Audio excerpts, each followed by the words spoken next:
रमजान का महीना चल रहा है और पाकिस्तान में दृश्य आप देखेंगे तो वहां पर लोग होली और दीपावली मना रहे हैं, क्योंकि आपको बता दें पाकिस्तान में जो हिंदू रह रहे हैं उनको अब भारत की नागरिकता मिल जाएगी, क्योंकि भारत देश में सिटीजनशिप अमेंडमेंट एक्ट जो है वो इंप्लीमेंट करा जा चुका है। तो वो हिंदूज जो कहीं ना कहीं पाकिस्तान में वहां के सरकार के द्वारा जब प्रेशर बनाया गया कि आप अपना धर्म परिवर्तन करा लीजिए, आप मुसलमान बनकर के रहिए, वो प्रेशर में आकर के धर्म परिवर्तन नहीं कराए और आज उनको भारत की नागरिकता मिल पाएगी, क्योंकि सीएए जो है वो लागू हो चुका है। इसी के साथ साथ में आप देखेंगे तो ममता बनर्जी, जहां बंगाल की मुख्यमंत्री, उन्होंने ये कहा कि भाई रमजान से पहले इसको लाने की क्या जरूरत थी, और उन्होंने कहा है कि वो अपने राज्य में इसको पारित नहीं होने देंगी। वहीं आप देखेंगे तो उसी राज्य में मातुआ कम्युनिटी के जो लोग हैं वो काफी जश्न मना रहे हैं। और वहीं आप देखेंगे तो केरल में एक ऑर्गेनाइजेशन है इंडियन यूनियन मुस्लिम लीग, तो उन्होंने भी सुप्रीम कोर्ट का दरवाजा खटखटाने की बात करी है। अपोजिशन पार्टीज के लीडर्स, जहां पर आप देखेंगे ओवैसी ने भी लगातार ये कहा है कि भाई बीजेपी जो है वो पोलराइज कर रहा है। तमिलनाडु ने भी कहा है कि वो अपने राज्य में इंप्लीमेंट नहीं होने देंगे। तो भारत देश में जब भी रिफॉर्म्स की बात आती है, हमने देखा है कि किस तरीके से यूनिफॉर्म सिविल कोड को लेकर के भी लोग नहीं चाहते हैं कि आए, सीएए को लेकर के भी यहां पर प्रोटेस्ट जारी है। आप भी एक कहीं ना कहीं इंफॉर्मेशन के साथ में ये बात याद रखिएगा कि प्रोटेस्ट जो है वो पीसफुल सही है। आप कितना ये सही है कानून, गलत है कानून, इसको पहले आप समझिए, इसके बाद आप अपना भी दृष्टि बताइएगा कमेंट सेक्शन में, हम जरूर चाहेंगे आप वीडियो को पूरा देख करके जरूर बताइएगा। चलिए 11 मार्च 2024 काफी ऐतिहासिक दिन है, क्योंकि इस दिन भारत देश में सिटीजनशिप अमेंडमेंट एक्ट जो है वो लागू हो चुका है। और जैसे ही ये अनाउंसमेंट होता है बीजेपी सरकार के द्वारा कि सीएए जो है वो आज से लागू होगा, आप देखेंगे कई सारे राज्यों में और भारत के ही अलग अलग हिस्सों में प्रोटेस्ट जो है वो जारी भी हो चुका है। आप असम में देखेंगे तो वहां पर बंद बुलाया गया है। इसी के साथ साथ में आप देखेंगे तो केरला और वेस्ट बंगाल के जो चीफ मिनिस्टर्स हैं उन्होंने भी इस चीज को मानने से इनकार कर दिया है और कहा है कि कहीं ना कहीं ये धर्म और जाति के नाम पर लोगों को बांटने की कोशिश करी जा रही है। वहीं कांग्रेस और आम आदमी पार्टी जो है वो इस वक्त, ये जो समय है, जिस समय लाया गया है, क्योंकि चुनाव और मॉडल कोड ऑफ कंडक्ट लागू होने के ठीक पहले सीएए को पूरे देश में लागू किया गया है, तो इस सवाल पैदा कर रहे हैं कि भाई क्या ये टाइम परफेक्ट रहा है। तो कहीं ना कहीं आप देखेंगे काफी इंपॉर्टेंट ये डिबेट रहने वाला है और साथ ही साथ में ये वीडियो भी काफी इंटरेस्टिंग रहने वाला है, जो आपको काफी कुछ सिखाएगा। क्या वाकई जो वेस्ट बंगाल और केरल के चीफ मिनिस्टर्स हैं, क्या ये बातें उनकी सच है कि यहाँ पर किसी भी पर्टिकुलर रिलीजन के साथ में भेदभाव किया जा रहा है। क्योंकि आप देखेंगे सीएए को इस प्रकार से देखा जाता है कि ये मुस्लिम्स को टारगेट करके है, तो क्या ये बातें सच हैं, इस वीडियो में हम जानेंगे। वीडियो काफी इंटरेस्टिंग और इंफॉर्मेटिव होगा, वीडियो को पूरा देखिएगा। चलिए शुरुआत करते हैं डिकोडिंग विद भारतीय के साथ में। तो सिटीजनशिप अमेंडमेंट एक्ट ये 2019 में ही लाया जा चुका था, लेकिन आपको हम बता दें राष्ट्रपति रामनाथ कोविंद के साइन करने के बाद में जैसे ही ये हुआ कि देश में अनाउंस होगा, अलग अलग राज्यों में प्रोटेस्ट होता है और साथ ही साथ में आप देखेंगे तो दिल्ली के शाहीन बाग में भी काफी प्रोटेस्ट होता है और असम में भी भारी पैमाने पर प्रोटेस्ट आपको देखने को मिलेगा। और इसके बाद जो रूलिंग पार्टी है उन्होंने इसको एक्सटेंड करा और अब जाकर के आप देखेंगे तो अमित शाह काफी एम्फेसाइज करे थे कि मॉडल कोड ऑफ कंडक्ट और चुनाव के डेट अनाउंस होने के पहले जो सीएए है वो देश में लागू हो जाएगा और वैसा ही हुआ है। आप देखेंगे तो अब सिटीजनशिप अमेंडमेंट एक्ट जो है वो लागू किया जा चुका है। तो क्या ये मास्टर स्ट्रोक है बीजेपी का, पॉलिटिकल स्टंट के पैमाने पर हम देख सकते हैं, या वाकई इस चीज की जरूरत थी, इसको हम डिटेल में देखेंगे। तो चलिए पहले हम सिटीजनशिप अमेंडमेंट एक्ट को समझते हैं।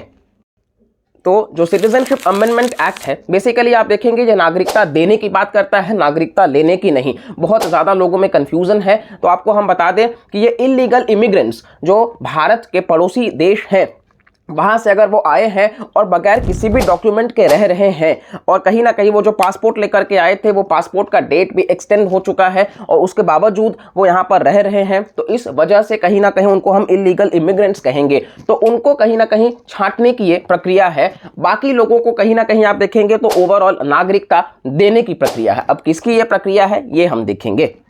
तो देखिए हमारे देश में सिटीजनशिप जो है वो कॉन्स्टिट्यूशन में पार्ट 2 में है, आर्टिकल्स 5 to 11। अब सिटीजनशिप हमें 5 तरीके से मिलता है भारत का। हमारे यहाँ सिंगल सिटीजनशिप का प्रावधान है, मतलब भारत देश का ही नागरिकता जो है वो सर्वोच्च है, हमें राज्यों का सिटीजनशिप लेने का जरूरत नहीं है, जैसा कि यूएसए में है वहां पर चलता है। हमारे देश में और ब्रिटेन में ऐसा कॉन्सेप्ट नहीं एग्जिस्ट करता है। तो यहाँ पर आप देखेंगे 5 तरीके हैं। सबसे पहला है बाय बर्थ, अगर जन्म से कोई भारत में रह रहा है। दूसरा है बाय डिसेंट, पेरेंट अगर उसके माता पिता या उनमें से कोई एक भारतीय है तो फिर बच्चे को ऑटोमेटिकली भारत की नागरिकता दे दी जाएगी। तीसरा है बाय रजिस्ट्रेशन। अब रजिस्ट्रेशन के केस में क्या है कि वो 7 साल से भारत में रह रहा हो तो उसको ऑटोमेटिकली जो नागरिकता है वो दे दी जाएगी।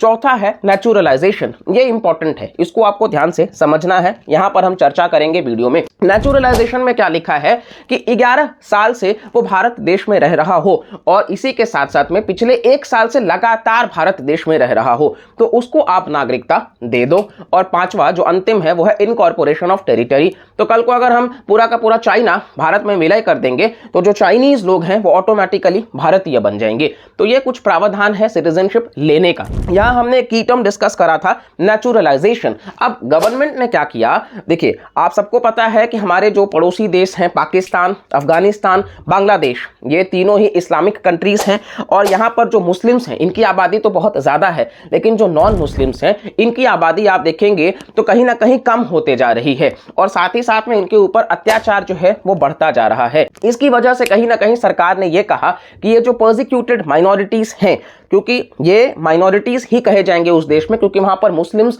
मेजॉरिटीज में हैं, तो इन माइनॉरिटीज को भारत सरकार ने कहा कि आप इंडिया में आ सकते हैं और आप रह सकते हैं, लेकिन इसके लिए कट ऑफ डेट अनाउंस करा गया। जो भी व्यक्ति 31 दिसंबर 2014 से पहले भारत देश में आया हो इन कंट्रीज से और वो रह रहा हो। अब इसमें कई सारे कम्युनिटीज भी हैं। अब कौन कौन से कम्युनिटीज हैं, तो नॉन मुस्लिम्स में सभी आ जाते हैं, जैसे कि Hindus, Buddhist, Sikh, Jain, Christian और पारसी, यानी कि ये 6 कम्युनिटीज, ये 3 देशों से, और कट ऑफ डेट 31 दिसंबर 2014। अब ऐसा नहीं है कि सरकार कह रही है कि आज रातों रात कोई आया है तो उसको आप दे दो, वो एक स्पेशल केस है, लेकिन इस बात को समझना है कि कहीं ना कहीं 10 साल पहले की ये बात है और फिर भी ऑपोजिशन लगातार प्रोटेस्ट कर रही है। फिर भी आप देखेंगे तो यहाँ पर क्या गलत है, आप भी जरूर वीडियो को पूरा देखने के बाद में कमेंट सेक्शन में बताइएगा। हम सबका पार्टिसिपेशन चाहेंगे और इस वीडियो को मैक्सिमम लोगों तक शेयर करिएगा ताकि जो कहीं ना कहीं अनबायसनेस है कि ओवरऑल लोगों को समझ ही नहीं आ रहा है, वो इस वीडियो से हम प्रमोट कर सके। अब कुछ लोगों का ये कहना था कि भाई म्यांमार भी हमारा पड़ोसी ही है और वहां पर जो रोहिंग्यास हैं उनके खिलाफ भी तो अत्याचार है, आपने उनको कैसे बाहर कर दिया। सेम आप देखेंगे श्रीलंका में जो सिन्हलीज हैं उनके ऊपर भी कहीं ना कहीं आप देखेंगे तो कॉन्फ्लिक्ट रहता है, उनको आपने कैसे बाहर कर दिया। और साथ ही साथ में अफगानिस्तान में भी आप देखेंगे तो अलग अलग शिया सेक्ट के जो लोग हैं उनके ऊपर भी अत्याचार होता है, लेकिन यहां पर भारत ने इन सभी लोगों को नागरिकता देने की बात नहीं करी है। आपको हम बता दें कि जब भारत और पाकिस्तान पार्टीशन होता है तो पाकिस्तान में भी आप देखेंगे हिंदूज जो हैं वो डबल डिजिट के पॉपुलेशन में रहते हैं परसेंटेज के मुताबिक, लेकिन आज वो कम होकर के सिंगल डिजिट पर आ चुका है, जहां पर फोर्सफुल कन्वर्जन्स किया जा रहा है। आपने देखा है किस तरीके से वहां पर टेंपल्स को डिस्ट्रॉय किया जा रहा है, हिंदूज के जो कल्चरल फेस्टिवल्स हैं उनके खिलाफ अत्याचार किया जा रहा है। तो जाहिर सी बात है कि भारत उसके खिलाफ में स्टेप जरूर लेगा।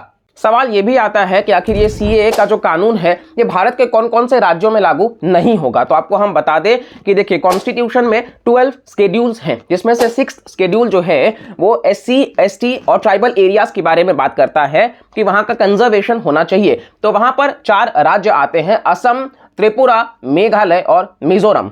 और साथ ही साथ में इनर लाइन परमिट वाले जो राज्य हैं उन राज्यों में स्पेशली नॉर्थ ईस्टर्न स्टेट्स हैं। तो यहां पर आप देखेंगे कि कंप्लीटली जो ये लाया गया है सीएए का कानून ये एप्लीकेबल नहीं होगा, यानी कि ट्राइबल एरियाज को कंजर्वेशन की जरूरत है और वो बात का ख्याल रखा गया है। जो सिटीजनशिप का एक्ट है बेसिकली ये 1955 के एक्ट से रहा है और अब आप देखेंगे तो फिर से प्रोटेस्ट आपको जामिया मिलिया इस्लामिया और साथ ही साथ में अलीगढ़ मुस्लिम यूनिवर्सिटीज में देखने को मिल जाएगा। ओवरऑल ये दर्शाता है कि किस तरीके से आज के जो यूथ हैं ये बेसिकली कहीं ना कहीं आप कह सकते हैं कि पॉलिटिकली मोटिवेटेड हैं, क्योंकि ये बातों को समझने से पहले ही प्रोटेस्ट पर उतर जाते हैं।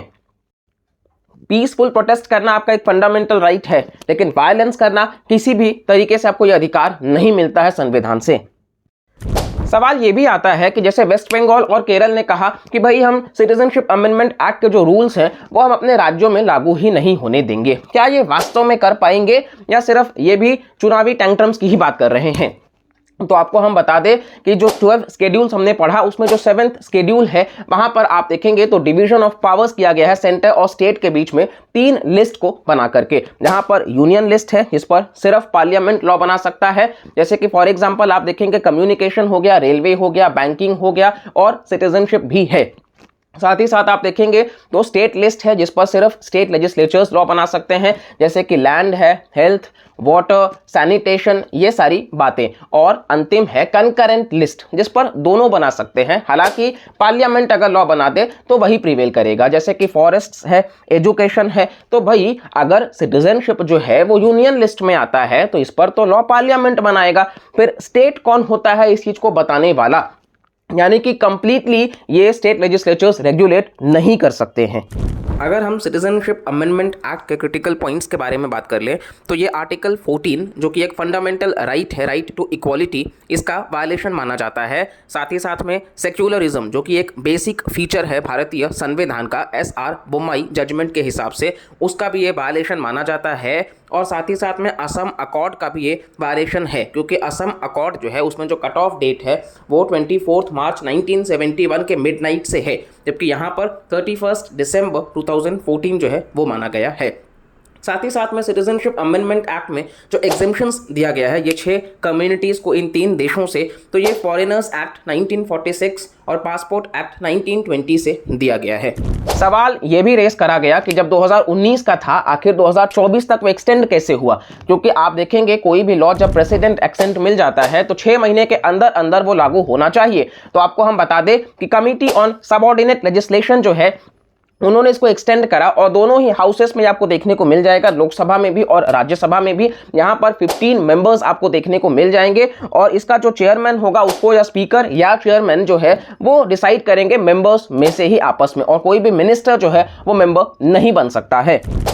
सीएए को लेकर के आप देखेंगे बीजेपी इतना उत्सुक रहा है कि अमित शाह जी जो हैं उन्होंने अपने गाड़ी का नंबर भी आप देखेंगे तो सीएए के नंबर प्लेट से रहा है। यहां तक कि अब आप देखेंगे तो मोदी जी ने साफ तौर पर कहा है कि हमने सभी प्रॉमिसेस फुलफिल किए हैं जो हमने वादा करा था, और इसको लेकर के हम चैनल पर डिटेल्ड वीडियो करेंगे जो बहुत जल्द आपको देखने को मिलेगा कि वाकई बीजेपी सरकार ने जो प्रॉमिसेस करे थे वो फुलफिल किए भी हैं या उनमें से क्या नहीं हुआ है। साथ ही साथ दिल्ली हज कमेटी के तरफ से आप देखेंगे तो उनका बयान आया है कि भाई इस देश के मुसलमानों को घबराने की जरूरत नहीं है। तो ओवरऑल आप देख सकते हैं कि सीएए को लेकर के हमने इस चैनल पर डिटेल्ड वीडियो करा है। अब इसके बावजूद आपका कुछ भी सवाल रहता है जो इस वीडियो में अनएड्रेस्ड रहा है तो आप कमेंट सेक्शन में पूछ सकते हैं, और साथ ही साथ में मर्यादा बनाए रखिएगा। वीडियो अगर आपने पूरा देखा है तो प्लीज अगर आप सब्सक्राइब बटन पर क्लिक नहीं किए हैं तो कर लीजिए, बिकॉज आप में से 90% लोग चैनल को सब्सक्राइब नहीं करते हैं। साथ ही वीडियो को प्लीज लाइक करिएगा और साथ ही साथ में मैक्सिमम लोगों तक शेयर करिएगा, और वीडियोस को प्लीज पूरा देखा करिए ताकि आपको भी एक अच्छा इंफॉर्मेशन मिल सके। और इसके अलावा आपका भी कोई सुझाव है टॉपिक को लेकर के तो आप जरूर बताइए, हम उसके ऊपर भी डिटेल्ड वीडियो करेंगे। चैनल से जुड़े रहिए, काफी इंटरेस्टिंग वीडियोस आपको देखने वाले हैं, तो इसीलिए बने रहिए और अपना प्यार बनाए रखिए। और मिलते हैं अगले वीडियो में, तब तक के लिए bye bye, take care and जय हिंद, जय भारत।